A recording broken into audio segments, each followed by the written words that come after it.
Bonjour, cette leçon s'inscrit dans la suite logique du lab précédent où nous avons procédé à la configuration d'un client Windows 11 et présenté l'environnement réseau de VMware Workstation. Cette fois, nous allons marquer un pas de plus pour configurer les clients Linux et Mac OS et un serveur Ubuntu. Ensuite, nous allons procéder à la vérification des trois clients, que les trois clients peuvent communiquer entre eux et surtout, comme nous avons un serveur Ubuntu, nous mettrons en évidence la connexion à un serveur SSH qui tourne sur Ubuntu Server ainsi que son serveur web.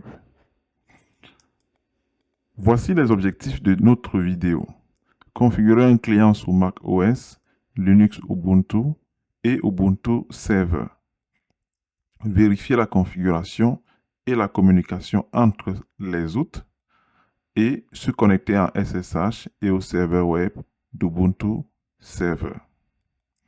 Pour parvenir à nos fins, voici la configuration que nous avons déjà présentée dans la vidéo 9 que vous pouvez aller regarder dans notre chaîne.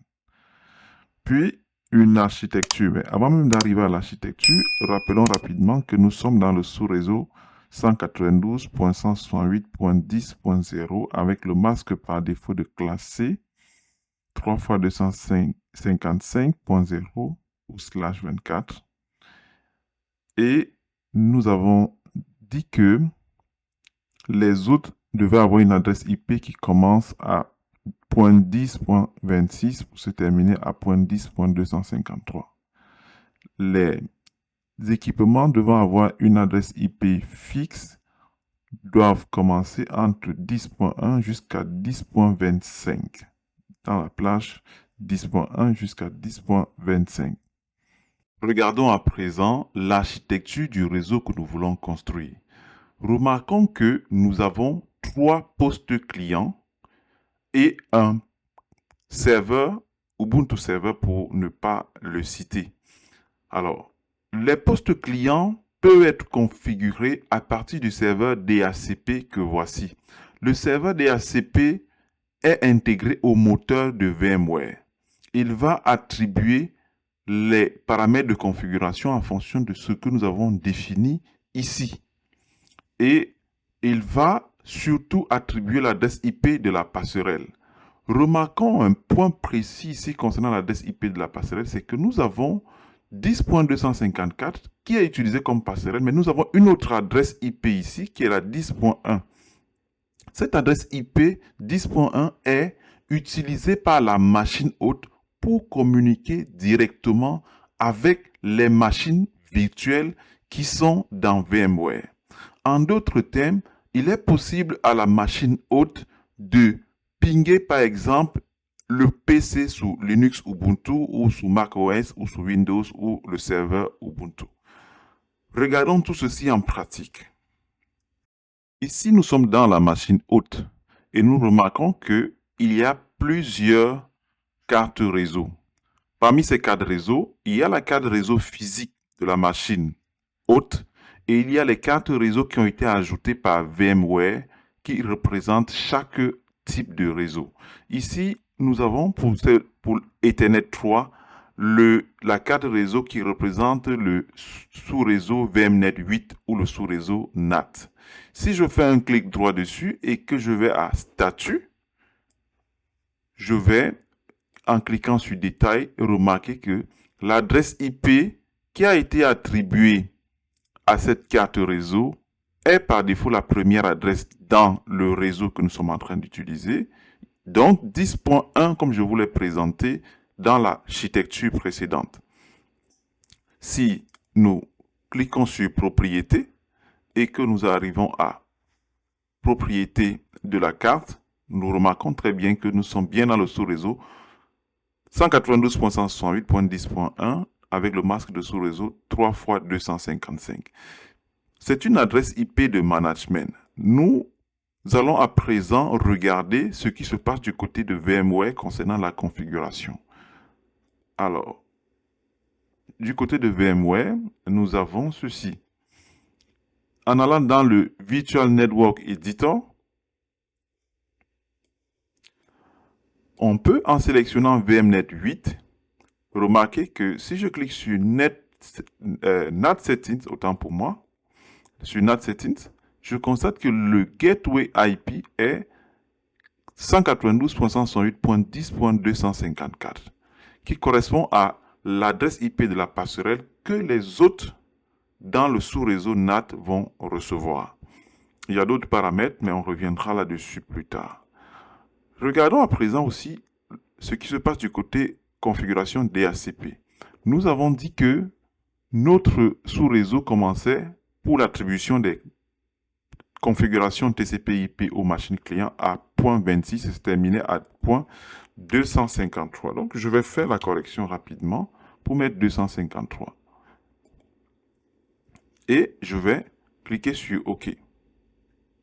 Regardons à présent la configuration dans la machine hôte Ubuntu. Je vais ouvrir la session. Très bien. Une fois dans la session, je vais fermer les fenêtres que j'avais déjà ouvertes par le passé, annuler, fermer. On va recommencer tous ensemble. Alors, pour parvenir à l'interface de configuration d'un poste client sur Ubuntu, il faut cliquer sur l'icône qui est tout au coin supérieur droit. Et là, vous avez les différentes cartes réseau qui sont disponibles. Pour notre machine virtuelle, nous n'avons qu'une carte réseau filaire.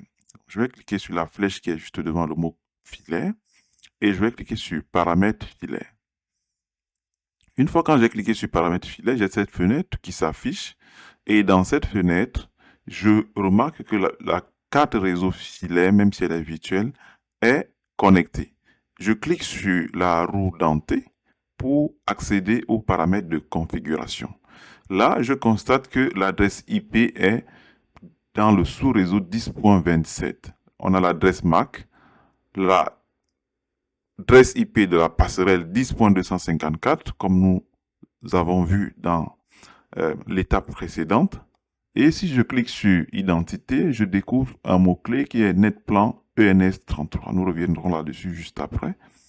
Et si je clique sur IPv4, je constate que l'adresse IP que je viens de consulter dans le détail a été obtenue via le serveur DHCP.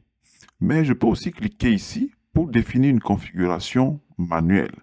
Donc, je peux cliquer pour dire que son adresse IP désormais c'est 192.168.10.35, à condition de rester dans la plage que nous nous sommes convenus. Et le masque de sous-réseau est 3 x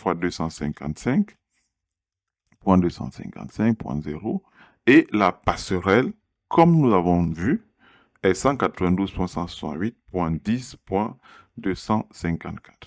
Le serveur DNS, on peut laisser à automatique ou on peut définir le serveur DNS comme étant .168.10.254.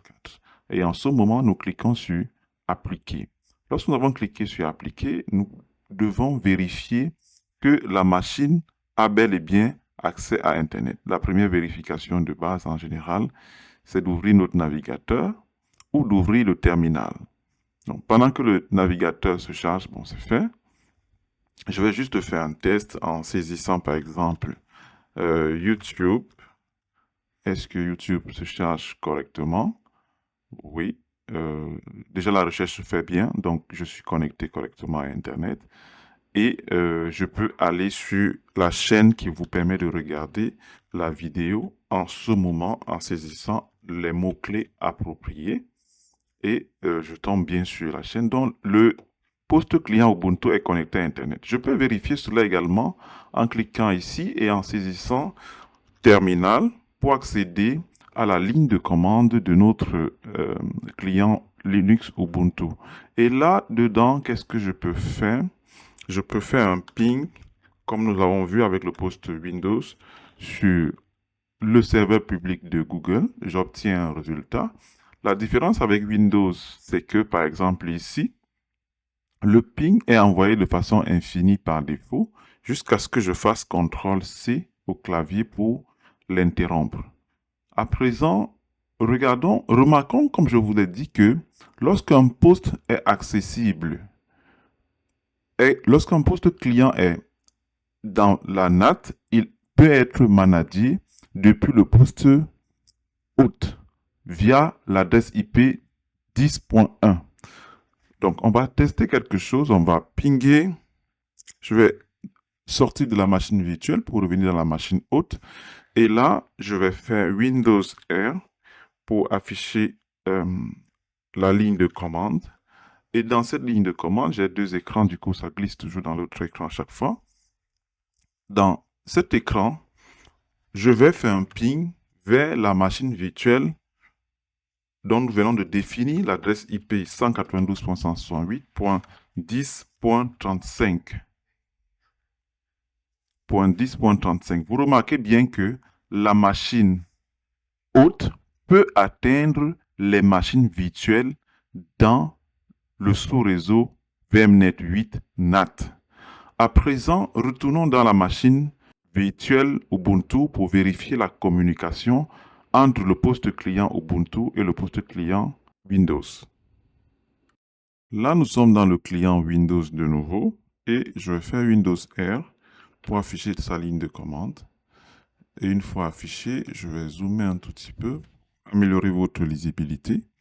Et je vais commencer par faire un ping pour m'assurer qu'il a bien accès à Internet sur le serveur public de Google. Bon, là, c'est correct.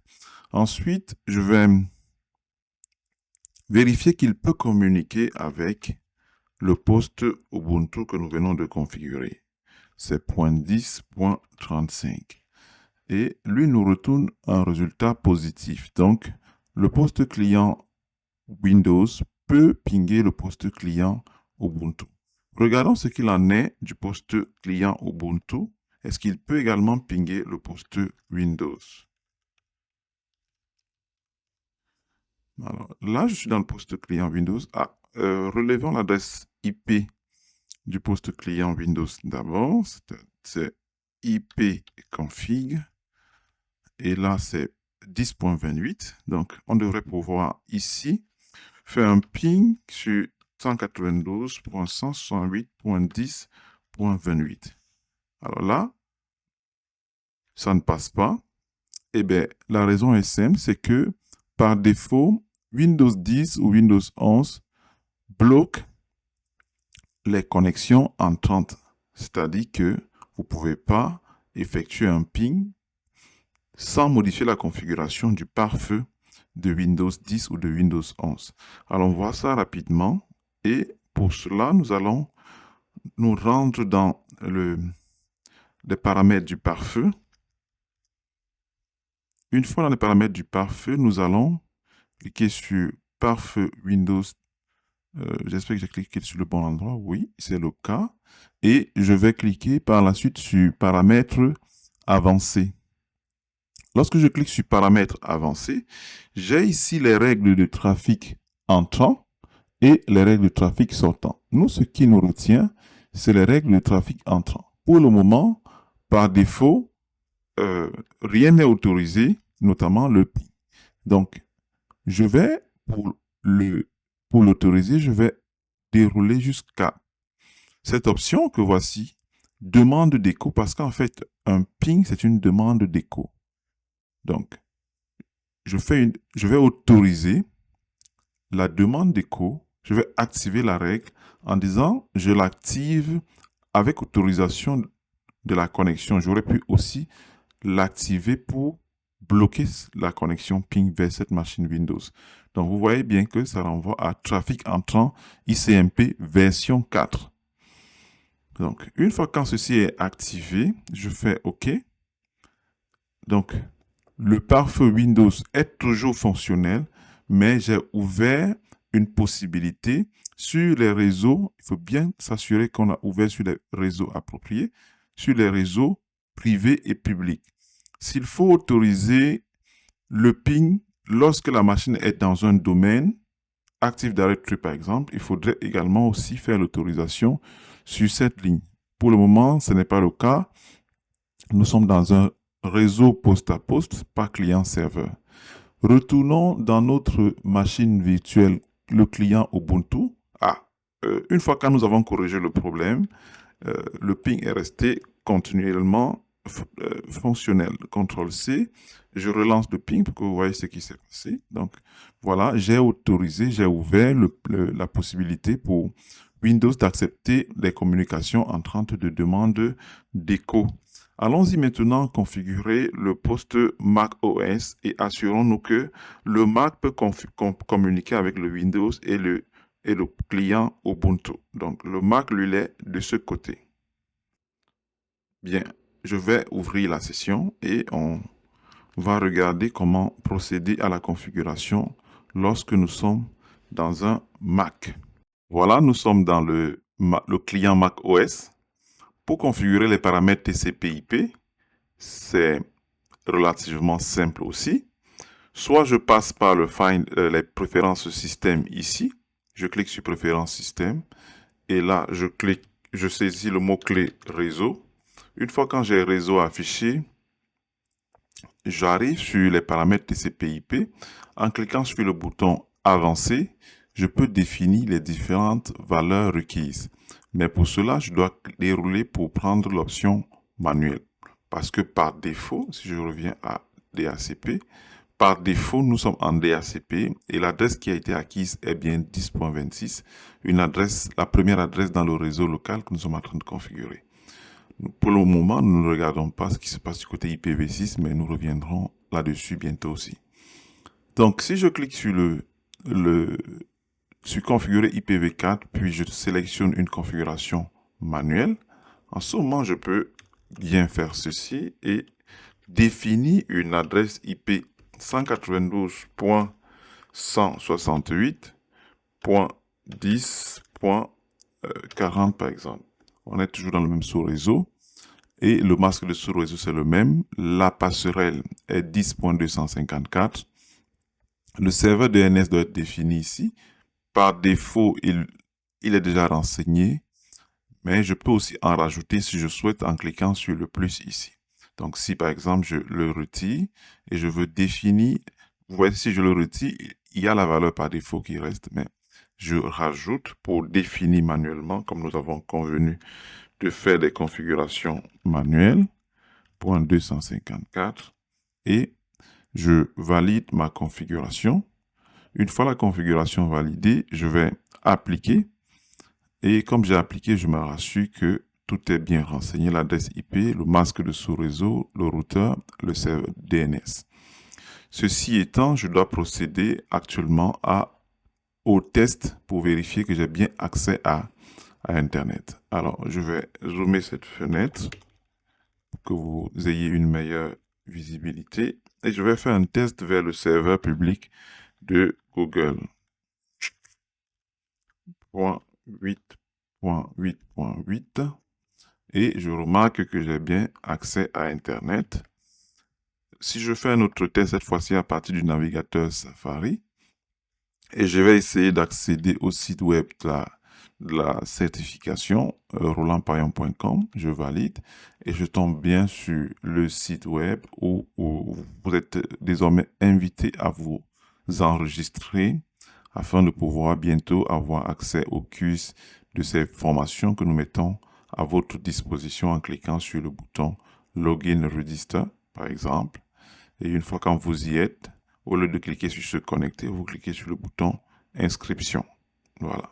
Inscription vous permettra de définir votre email, définir votre mot de passe et de confirmer le mot de passe. Une fois quand cette information est faite, vous recevrez dans un mail un code OTP qui vous permettra de confirmer que vous n'êtes pas un robot et finaliser votre processus d'inscription. Bien, ceci dit, revenons à notre configuration. Donc, nous venons de voir comment configurer le client Ubuntu, comment configurer le client Mac OS. Vérifions que le client Mac OS que nous venons d'ajouter à notre réseau peut accéder aux autres postes clients dans le même sous-réseau. Donc, je vais envoyer un ping sur 192. 168.10.35 qui est l'adresse que nous avons définie pour le client Ubuntu. Et je remarque qu'il répond très bien. Et je vais faire la même chose pour le client Windows. Et je remarque que tout fonctionne bien. Donc, les clients Windows, Ubuntu et macOS sont accessibles. Je sais comment vérifier la configuration en mode graphique. Je dois pouvoir également le faire en mode ligne de commande. Donc, il faut que j'ouvre le terminal et que je puisse vérifier la configuration dans un client macOS. Vous allez remarquer que c'est très simple. Je vais d'abord fermer les fenêtres pour qu'on ait une meilleure lisibilité. Et je rouvre une nouvelle. Et une fois, je vais agrandir comme il est de coutume maintenant. Et une fois quand j'ai agrandi, si je veux voir la configuration que nous venons de définir, je vais faire un if config. Là, je suis sur Mac OS. Le if config nous permet de remarquer qu'il y a plusieurs cartes réseau, mais la ligne qui va nous intéresser, c'est cette ligne qui renvoie à la carte réseau Ethernet.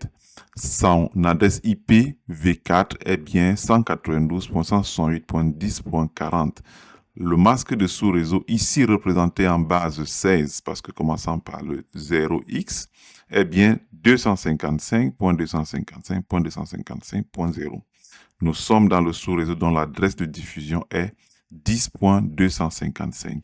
Voilà pour la vérification. Mais vous avez remarqué qu'il n'y a pas l'adresse IP, par exemple, de la passerelle ou du serveur DNS. Donc, il faut que nous mettions une autre commande pour visualiser l'adresse de la passerelle. Donc, c'est route-n.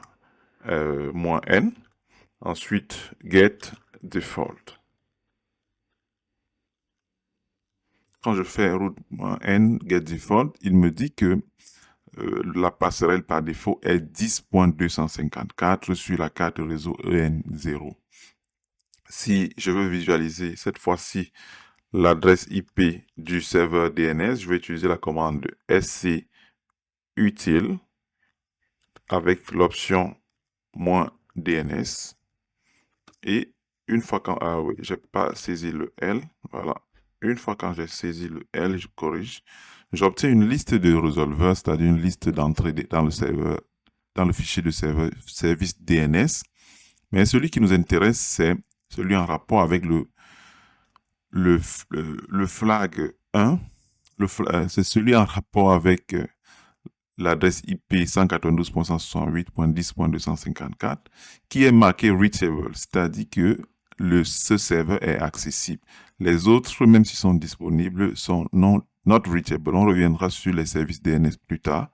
Mais pour le moment, remarquez que l'adresse du serveur DNS est accessible avec la commande scutil avec l'option -DNS et la valeur que nous avons est bien 192.168.10.254. Si nous allons sur le client Ubuntu pour faire la même vérification, nous allons remarquer que je vais fermer cette fenêtre pour avoir quelque chose de plus soft. Donc, le terminal, ouais, il y a autre chose là, ouais. Je vais aller chercher un nouveau terminal ici. Et une fois affiché, je vais zoomer aussi. Voilà, comme je disais tantôt, nous allons procéder à la vérification sur le client Ubuntu. Et nous allons zoomer la fenêtre en cliquant ici. Voilà. Et une fois quand la fenêtre est suffisamment lisible, je peux exécuter la commande IP adresse, par exemple, pour visualiser. C'est plutôt très large, donc je vais diminuer un tout petit peu, que ce soit tout dans la même fenêtre. Voilà. Dans cette fenêtre, qu'est-ce que nous remarquons? Nous remarquons que nous avons deux entrées, l'interface de loopback et la carte Ethernet. Nous pouvons savoir que c'est la carte Ethernet à partir de cette ligne. C'est un lien Ethernet. Ici, c'est un lien de loopback.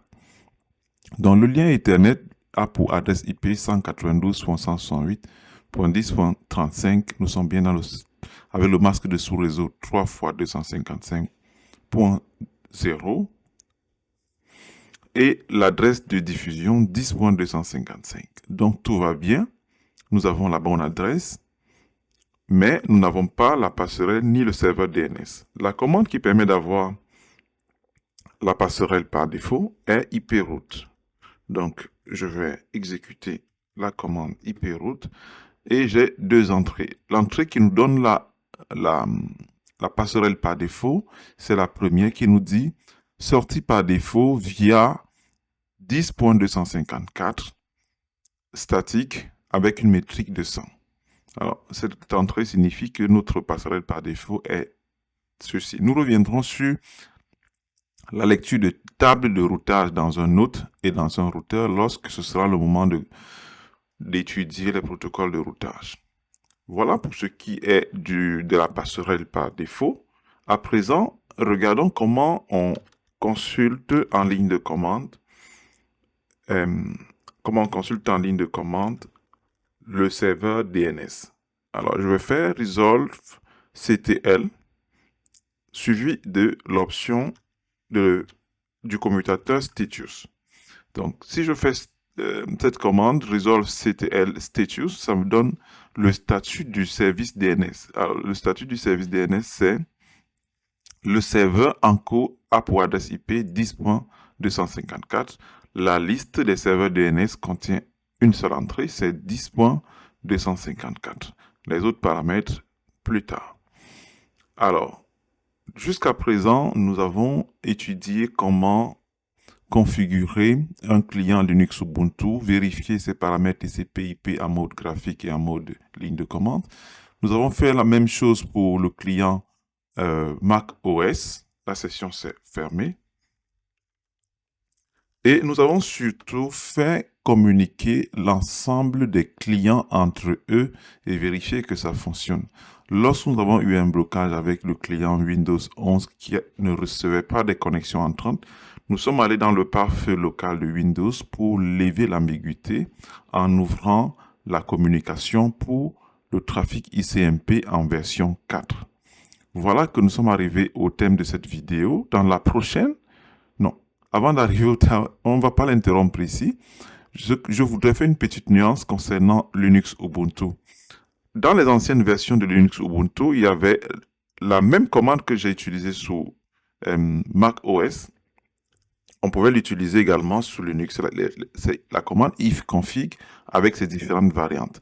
Même si c'est supporté apparemment parce que j'ai déjà installé l'outil, aujourd'hui, les nouvelles versions ne supportent plus. Les nouvelles versions de Linux ne supportent plus par défaut la commande ifconfig. Il faut installer un utilitaire en exécutant la commande sudo pour passer en mode administrateur et puis apt install. Ça s'appelle les NetTools. Donc, si j'installe les NetTools, les outils réseau, alors là, il me demande le mot de passe qui est tout à fait normal. Je vais le saisir. Voilà. Là, il n'y a pas de mise à jour, rien ne se passe parce que j'ai déjà installé le paquet, mais si je ne l'avais pas encore installé, l'installation devrait procéder et on devait avoir le résultat qui me permet d'exécuter la commande ifconfig, par exemple, pour visualiser la configuration de ma carte réseau comme si j'étais dans les anciens systèmes. Donc, parfois, on peut être habitué avec ces anciennes fonctionnalités. Et donc, je vous ai montré rapidement comment on pourrait le faire. Alors, voilà, c'est résumé. Nous avons vu un certain nombre de points dans cette vidéo. On s'arrête là. Pour pouvoir configurer dans la prochaine vidéo le serveur Ubuntu. Le serveur Ubuntu, nous allons faire entièrement la configuration en ligne de commande parce qu'il n'y a pas d'interface graphique. Et nous verrons comment rendre également cette configuration persistante. Si vous vous souvenez, lorsque nous avons accéder aux paramètres réseau de la carte filaire. Paramètres filaires, je reviens rapidement dessus. Et nous avons cliqué sur paramètres. Ici, quand j'ai cliqué sur identité, il y avait Netplan ENS33. C'est quoi Netplan? C'est quoi ENS33? Nous allons voir tout cela en détail lorsque nous allons passer au serveur Ubuntu pour la configuration en ligne de commande. Allez, ceci met un terme à cette vidéo. Abonnez-vous, activez la cloche de notification pour ne rien rater de ce que nous produisons sur cette chaîne et partagez autour de vous. C'était Monsieur P.